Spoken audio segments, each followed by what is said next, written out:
नमस्कार, मैं हूं आशीष त्रिपाठी आपके साथ और बुलेटिन की शुरुआत करेंगे। विस्तार पूर्वक खबरों पर नजर डालेंगे। लोकसभा चुनाव में जुटी छत्तीसगढ़ बीजेपी। रायपुर में लोकसभा चुनाव को लेकर केंद्रीय कार्यालय का उद्घाटन होगा। दरअसल सीएम विष्णुदेव साय भी यहां पर मौजूद रहेंगे और कई कार्यक्रमों में वे शामिल होंगे। आपको बता दें कि रायपुर में केंद्रीय कार्यालय का उद्घाटन करेगी भारतीय जनता पार्टी और इस कार्यक्रम में कई बड़े चेहरे भारतीय जनता पार्टी के शामिल होंगे, जिसमें खुद मुख्यमंत्री विष्णुदेव साय भी शामिल होंगे। केंद्रीय कार्यालय का उद्घाटन भारतीय जनता पार्टी का होना है। दरअसल लोकसभा चुनाव की तैयारी में छत्तीसगढ़ बीजेपी जुट गई है और इसके लिए सीएम विष्णुदेव साय उद्घाटन कार्यक्रम में जाएंगे और रायपुर में लोकसभा के केंद्रीय कार्यालय का उद्घाटन किया जाएगा। मुख्यमंत्री विष्णुदेव साय भी इस कार्यक्रम में शामिल होंगे। और अंबिकापुर में बीजेपी की बड़ी बैठक होनी है। लोकसभा स्तरीय पदाधिकारियों की यह बैठक होनी है। दरअसल बैठक में लोकसभा चुनाव को लेकर मंथन किया जाना है और भारतीय जनता पार्टी कार्यालय संकल्प भवन में यह बैठक होगी। सत्ता और संगठन के मंत्री और पदाधिकारी भी यहां पर मौजूद रहेंगे।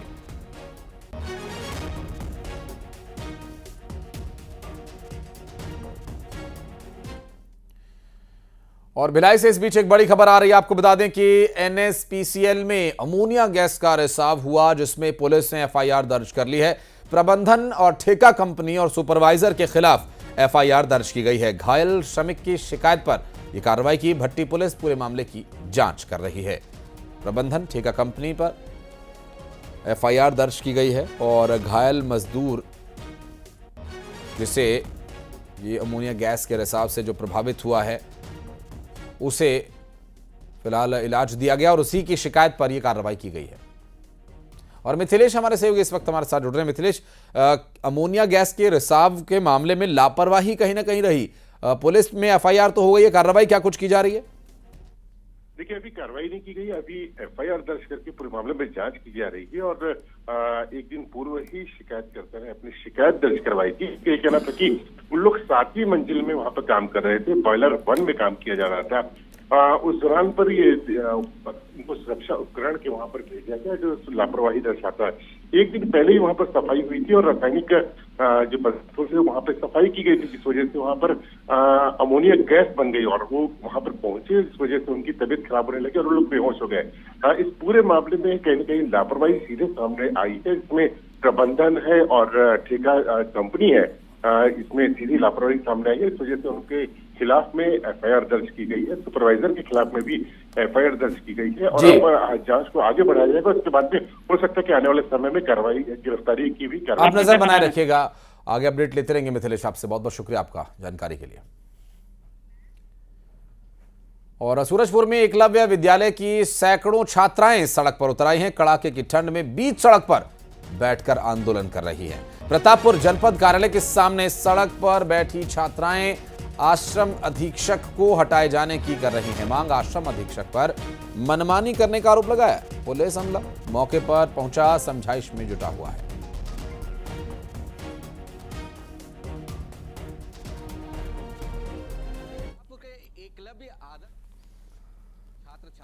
सुबह 6 बजे से ही यहाँ पर आंदोलन पे बैठे हुए जनपद कार्यालय है, जहाँ आप देख सकते हैं बच्चे जो छात्र हैं उनका साफ कहना है कि हॉस्टल छोड़ो, प्रिंसिपल अधीक्षिका हटाओ, ऐसे तमाम जो बैनर पोस्टर लेकर छात्राएं यहाँ पर बैठे हुए हैं आंदोलन पर। लगातार ये 3 घंटे बीत चुके हैं, बावजूद इसके यहाँ अब भी वो आंदोलनरत हैं, क्योंकि मौके पर जो है ब्लॉक शिक्षा अधिकारी से लेकर तमाम यहाँ के जनप्रतिनिधि, आला अधिकारी भी मौजूद हैं। उसके बाद भी बच्चियाँ यहाँ पर बैठी हुई हैं। हम इन्हीं से जानते हैं क्या परेशानी है बेटा आप लोग का? अधीक्षिका को हटाना है, प्रिंसिपल सर को हटाना है। तो कब तक बैठे रहोगे यहाँ पे? जब तक कि कलेक्टर साहब यहाँ नहीं आ जाए तब तक बैठे रहेंगे। तो क्या परेशानी क्या है प्राचार्य से, अधीक्षिका से? कलेक्टर साहब से हटाएंगे तभी बताएंगे। तो देख सकते हैं कि जब तक यहाँ पर कलेक्टर सर के जब तक यहाँ मौके पर नहीं पहुँचेंगे तब तक छात्राओं का कहना है कि वो तब तक आंदोलन करते रहेंगे और जो इनकी समस्या है वो भी वो अधिकारी को बताएंगे। ऐसे में 3 घंटे बीत चुके हैं।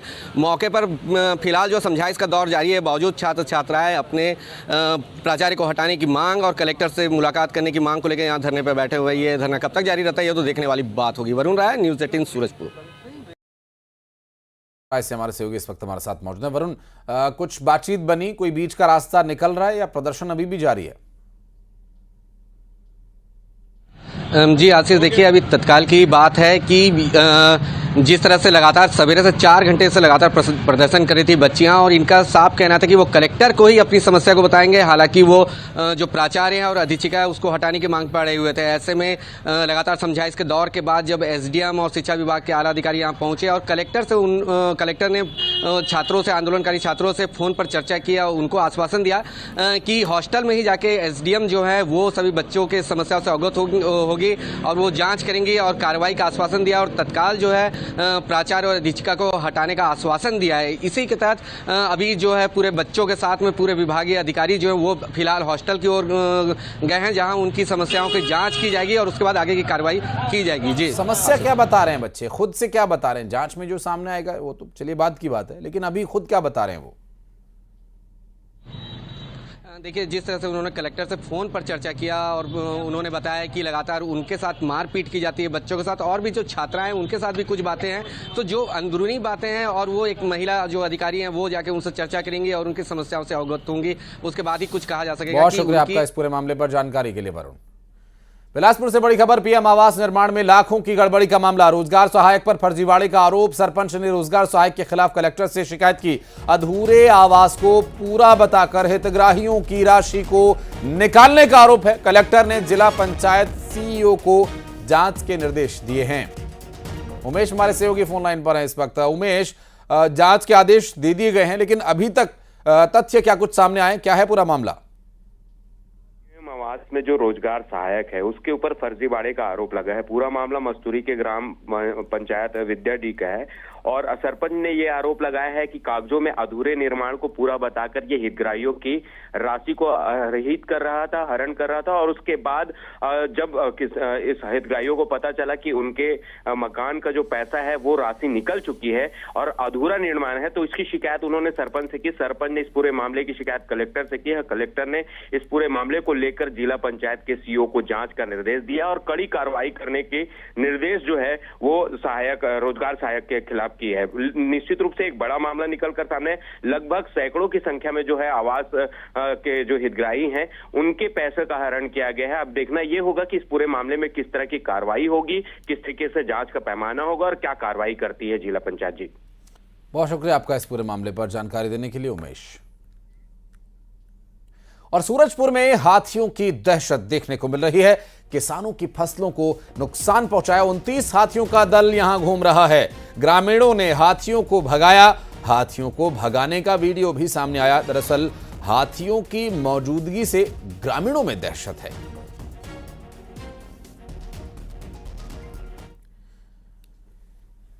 जशपुर में भी हाथी की दहशत है। हाथी के हमले से एक ग्रामीण की मौत हो गई।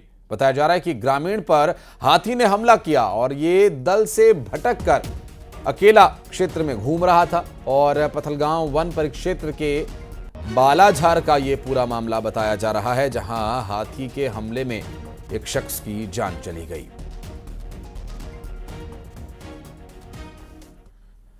बलरामपुर में राइस मिल को सील कर दिया गया। नालंदा एग्रो राइस मिल को सील किया गया। 5,827 बोरी धान कम पाया गया। राजस्व निरीक्षक और पटवारी ने राइस मिल का निरीक्षण किया। मिल संचालन में अनियमितता पाए जाने पर कार्रवाई की। जिले के पिपरोल में नालंदा एग्रो राइस मिल है और कलेक्टर के निर्देश पर यह कार्रवाई की गई है।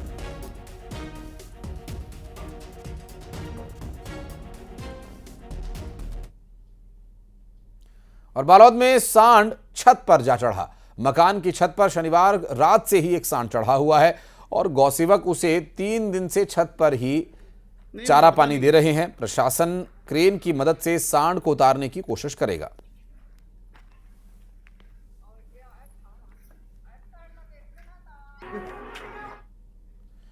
जांजगीर चांपा से बड़ी खबर आपको बता दें। क्रशर खदान से गिट्टी चोरी का खुलासा हुआ। मुंशी सहित 4 आरोपियों को गिरफ्तार किया गया। आरोपियों के कब्जे से ट्रेलर और गिट्टी बरामद किया गया। आरोपियों को जेल भेज दिया गया है। मुंशी सहित 4 आरोपी गिरफ्तार किए गए, जिनके कब्जे से ट्रेलर और गिट्टी बरामद किया गया। आपको बता दें कि आरोपियों को इस पूरे मामले में एक्शन लेते हुए जेल भेज दिया गया है। और यहां जांजगीर चांपा में क्रशर खदान में चोरी के मामले में कार्रवाई की गई। जांजगीर चांपा में क्रशर खदान में चोरी की गई थी। दरअसल चोरी की गिट्टी और परिवहन के लिए इस्तेमाल होने वाले बड़े और भारी वाहन, जैसे कि ट्रेलर कहते हैं, जब्त किया गया है। आरोपियों को जेल भेज दिया गया। खदान में चोरी के मामले का खुलासा जांजगीर चांपा में क्रशर खदान में चोरी, मुंशी सहित 4 आरोपियों को गिरफ्तार किया गया। आपको बता दें कि आरोपियों के कब्जे से ट्रेलर और गिट्टी बरामद किया गया है। कार्रवाई की जा रही है और आगे की स्थिति इस पर क्या रहेगी, इस पर डिटेल्स आगे आप तक पहुंचाएंगे।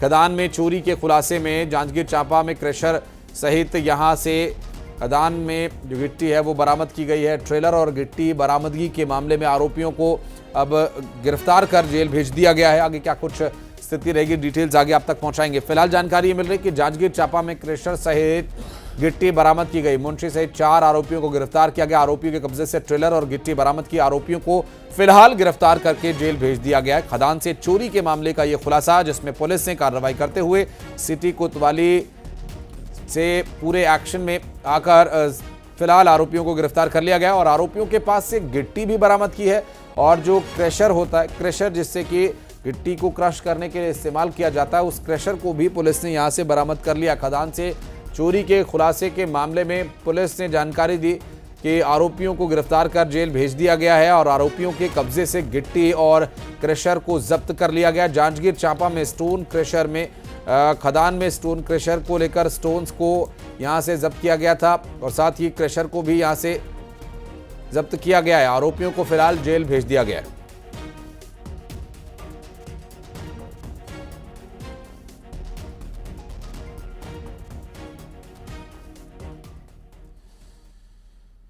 और सूरजपुर से बड़ी खबर आपको बता दें, जहां कारोबारी के सूने पड़े मकान में चोरों ने धावा बोल दिया। खिड़की तोड़कर चोर घर में घुस आए और 8 लाख रुपए की नकदी और जेवरात चोरी कर वहां से फरार हो गए और सीसीटीवी को भी वहां पर नुकसान पहुंचाने की उन्होंने कोशिश की। देखिए तस्वीरें आप देखिए, ये जो तस्वीर में आपको दिखाई दे रहा इंसान है, ये दरअसल चोरी के इरादे से मकान में घुसा था और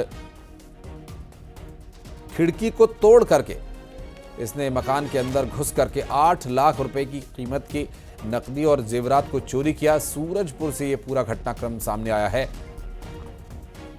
ये एक कारोबारी का मकान है जिसमें कि चोर घुसता हुआ नजर आया और इतना ही नहीं, सीसीटीवी को भी नुकसान पहुंचाने की कोशिश यहां चोर ने की।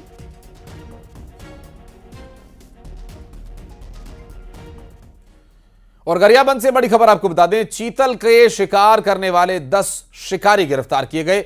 उदंती सीता नदी एंटी पोचिंग टीम ने कार्रवाई की और तौरेंगा वन परिक्षेत्र का यह पूरा मामला है, जहां 10 शिकारियों को गिरफ्तार किया गया। तौरेंगा वन परिक्षेत्र का यह पूरा घटनाक्रम और पोचिंग टीम ने इसमें कार्रवाई की। उदंती सीता नदी एंटी पोचिंग टीम ने कार्रवाई की है। आपको बता दें कि यहां चीतल का शिकार करने वाले 10 शिकारियों को गिरफ्तार किया गया। इनके पास से हथियारों की भी बरामदगी हुई है, ऐसी जानकारी मिल रही है। और अलग अलग तरीके से दरअसल ये शिकारी चीतल का शिकार किया करते थे और उसका अवशेष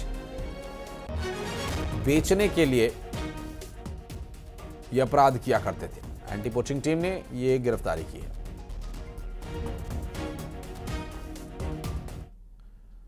और बीजापुर में ध्वजारोहण कार्यक्रम में जनप्रतिनिधियों की उपेक्षा का मामला कलेक्ट्रेट पहुंच गया है और कांग्रेस के जनप्रतिनिधियों ने कलेक्टर को ज्ञापन देकर आयोजन समिति पर कार्रवाई की मांग की है। मामले में कार्रवाई नहीं होने पर सरकारी कार्यक्रमों के बहिष्कार की चेतावनी दी। कलेक्टर ने मामले की जांच के निर्देश दिए। भाजपा के कुछ अधिकारी और कर्मचारियों ने षड्यंत्र पूर्वक वहां पर भारतीय जनता पार्टी भाजपा के मंडल अध्यक्ष से झंडा फहराया, जो कि शासन के गाइडलाइन निर्देश का भी उल्लंघन के साथ साथ एक निर्वाचित जनप्रतिनिधि का अपमान है, जिसको लेकर आज हमने यहाँ पर आपत्ति किया और कलेक्टर साहब को ज्ञापन के माध्यम से आज विरोध दर्ज किया है और कलेक्टर महोदय से मांग की है इस पूरे मामले में निष्पक्ष जांच हो और जो भी दोषी अधिकारी और कर्मचारी पाए जाएंगे उस पर कड़ी से कड़ी कार्रवाई हो। अगर ऐसा नहीं होता है तो आने वाले समय हम सभी जनप्रतिनिधि मिलकर इसके विरोध में उग्र आंदोलन करने के लिए बाध्य होंगे। माननीय विधायक जी एक प्रतिनिधि मंडल के साथ आए थे। उन्होंने भोपालपट्टनम में गणतंत्र दिवस पे ध्वजारोहण के संबंध में कुछ उनके विषय हैं, कुछ शिकायतें थी, उसको उन्होंने ज्ञापन दिया है और उस ज्ञापन में पात्रता अनुसार व्यक्तियों द्वारा ध्वजारोहण नहीं किया गया, इस संबंध में उन्होंने शिकायत की है। अभी उन्होंने शिकायत दी है, इसका परीक्षण किया जा रहा है और परीक्षण उपरांत जो है जो भी उचित कार्रवाई हो वो की जाएगी। और पेंड्रा में भालू का हमला, किसान पर 4 भालुओं ने हमला कर दिया। हमले में किसान गंभीर रूप से घायल हो गया। ग्रामीणों ने भालुओं को जंगल की तरफ खदेड़ा और किसान की हालत अब खतरे से बाहर बताई जा रही है। दरअसल किसान पर 4 भालुओं ने हमला कर दिया। पेंड्रा में भालू के हमले का मामला, किसान पर 4 भालुओं ने हमला कर दिया और हमले में किसान गंभीर रूप से घायल हो गया। ग्रामीणों ने भालुओं को जंगल की तरफ खदेड़ दिया। किसान की हालत अब खतरे से बाहर बताई जा रही है।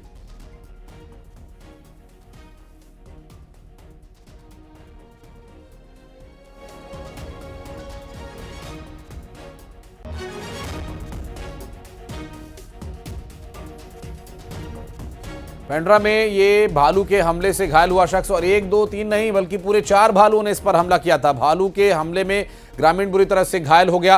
हालांकि ग्रामीणों ने जब वहां पर भालू को आते देखा और चीख पुकार सुने तो यहां इस पूरे मामले में कार्रवाई करते हुए पेंड्रा में भालुओं को ग्रामीणों ने खदेड़ा। किसान पर हमले का ये पूरा मामला, गंभीर रूप से किसान घायल हो गया। ग्रामीणों ने भालुओं को जंगल की तरफ खदेड़ दिया है और किसान की हालत अब खतरे से।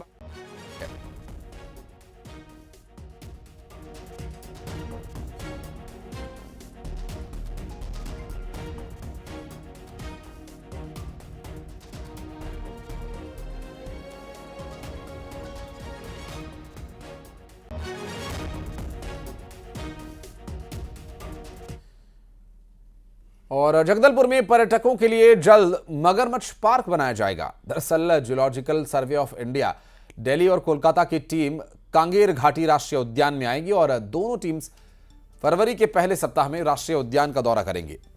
बड़ी संख्या में मगरमच्छों के बच्चे यहां पर देखे गए हैं और वन विभाग अब मगरमच्छ के संरक्षण के लिए कार्य योजना बना रहा है।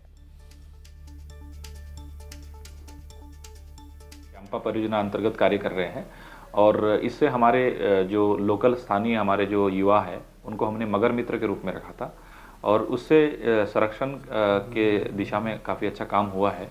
और आज के स्थिति में हमारे कांगेर घाटी राष्ट्रीय उद्यान की जो कांगेर नदी है वहाँ पे लगभग 15 से 16 ऐसे स्पॉट्स है, लोकेशंस है जहाँ पे मगर जो है देखने को मिलता है।